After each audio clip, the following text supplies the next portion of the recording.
Vidéo pour faire un retour de ma semaine et de quelques trades.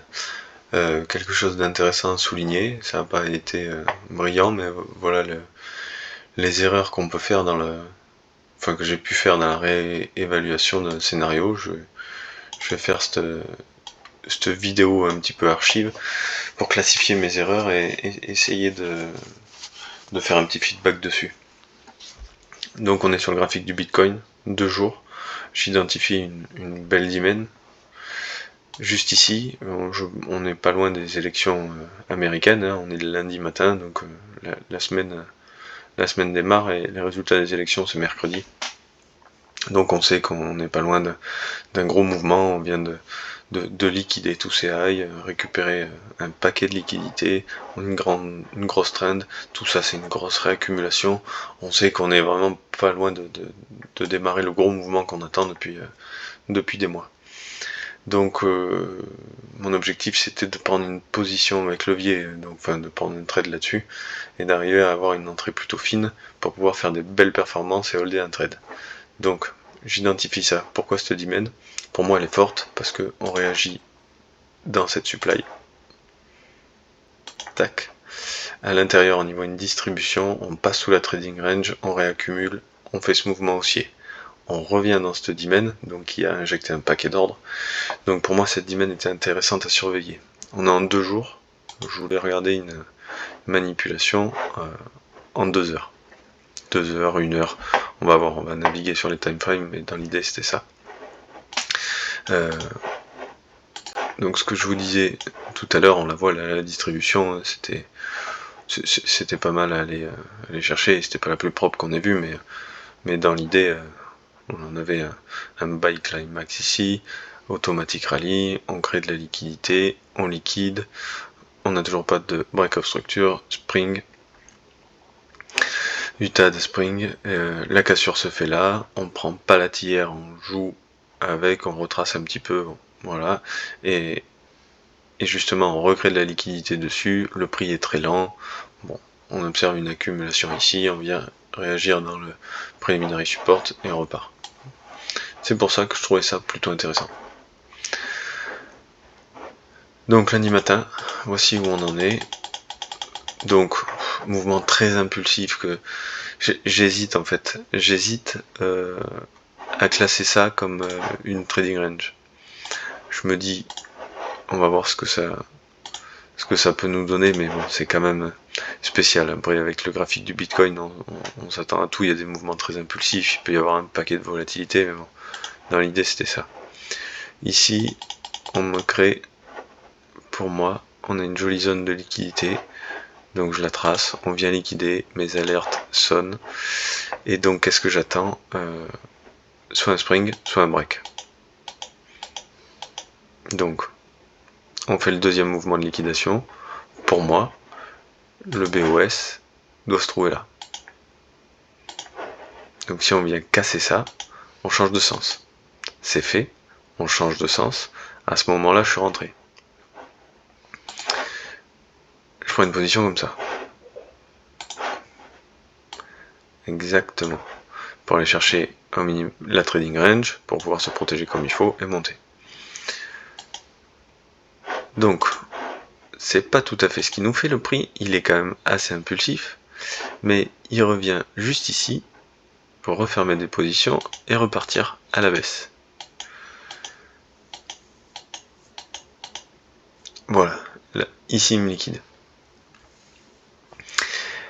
Donc je me dis que c'est un dernier mouvement de liquidation et je rentre en fractalité. Je rentre en 15 minutes je crois. Et je me dis que le lot protégé il est là et que je vais rentrer sur un double bloc. Et ce qui est fait mouvement haussier, baissier, haussier. Et donc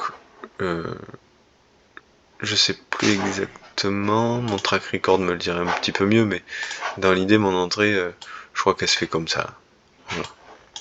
Donc voilà, je suis trop zoomé sur le prix, je réévalue pas mon scénario, je suis pressé de trouver une position, et voilà ce qui se passe.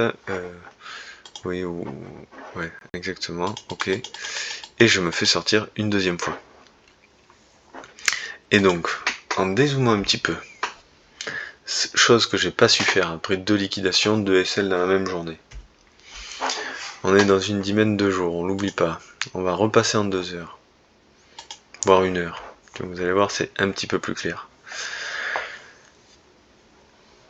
Ce qu'on peut identifier, c'est que ma trading range, elle est là. Ça, c'est mon bind climax, automatique rallye. On crée de la liquidité un petit peu partout. Ici, on a une jolie trend qui fait ça.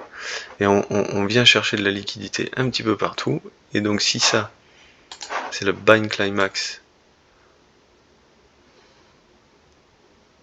que je viens liquider, donc juste ici, hein, pareil, on rebondit dessus, on remonte, je le liquide, j'ai pas de break of structure, hein, mon break of structure théoriquement il devrait se trouver là,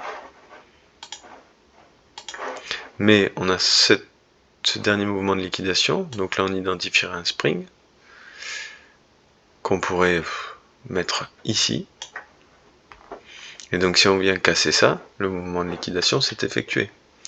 Et où c'est qu'on revient? Dans cette petite mèche qui vient refermer ces positions.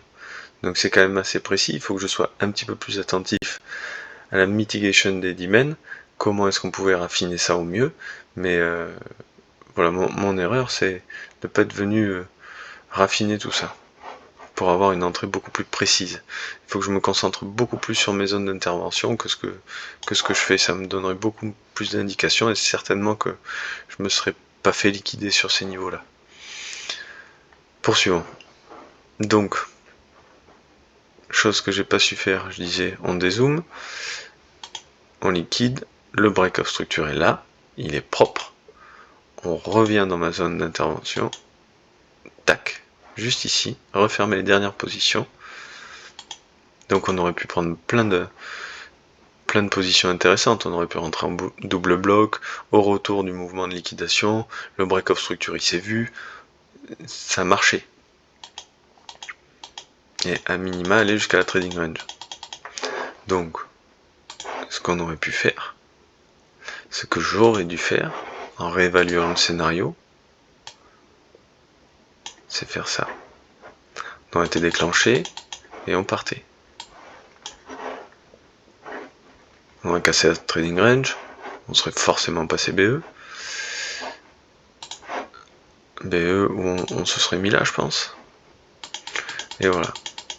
Et c'était parti. Et donc maintenant, après une petite semaine de mouvement, on va dézoomer, tac, comme ça c'est très bien. Si j'avais su prendre cette position, on serait déjà sur du 10 contre 1. On aurait fait une belle performance. Et surtout, ce qui est intéressant, c'est qu'on aurait pu voir venir un gros mouvement, parce qu'on n'oublie pas que le target dans quelques mois se situerait dans ces alentours là, et donc là on serait sur du 77 contre 1, et j'ai manqué cette position parce que j'ai pas su réévaluer mon scénario ou positionner ma dimen comme il faut. Mais c'est vrai qu'en raffinant un petit peu, ça aurait pu être intéressant quand même, parce que je rappelle, là je suis sur une dimen de 2 jours, on aurait pu se mettre en daily et faire déjà quelque chose un peu plus comme ça. On avait un petit peu d'imbalance ici, on aurait pu regarder quelque chose de beaucoup plus raffiné. Et donc en daily, on revient en 1 heure, ça aurait été beaucoup plus propre et beaucoup plus facile à voir. J'aurais peut-être pu me faire... Mais non, j'aurais pas eu de break of structure, donc je me serais pas fait, j'aurais pas pris de position sur ce mouvement-là. Par contre, sur celui-ci, forcément. Et là, c'était beaucoup plus joli, et je serais dans cette position qu'on aurait pu holder pendant un bon moment, quoi. J'aurais certainement décortiqué une petite partie de la position, pris peut-être 20%, avec 10 R, c'est intéressant. Et ouais. Donc voilà, mon analyse et surtout mon erreur. Donc conclusion et petite leçon à prendre de ça. Dans les points forts, bah, je suis content d'avoir identifié ce daemon, qui se retourne comme il faut, une distribution là-dessus, on vient réinjecter un paquet de positions qui vient casser la trendline. Bon, on se doutait qu'on allait avoir une belle réaction là-dessus. Ça me paraissait logique de poursuivre l'order flow là-dessus. Après, on l'a pas raffiné comme il faut, ce qui nous a laissé énormément de place dans la daemon pour observer des manipulations. Manque de peau, c'était jamais la bonne. Ma trading range, la première que j'ai positionnée, était pas non plus d'une très grande confluence. C'est rarement ce genre de trading range là qu'on cherche. Elle est trop haute, elle est vachement impulsive, enfin ça fait une accumulation vachement à l'horizontale, enfin à la verticale, et c'est pas fou parce que de la trading range jusqu'au mouvement de liquidation qu'on identifie jusqu'au deuxième mouvement de liquidation qu'on identifie, ça fait quand même un sacré bloc quoi. Donc c'était pas dingo quoi. Toutes ces manipulations à la verticale, je pense qu'il faut que je les oublie. Et voilà, donc en positionnant bien mes POI, eh bien on aurait pu faire une bonne entrée. Je pense que c'est ce que j'ai à travailler.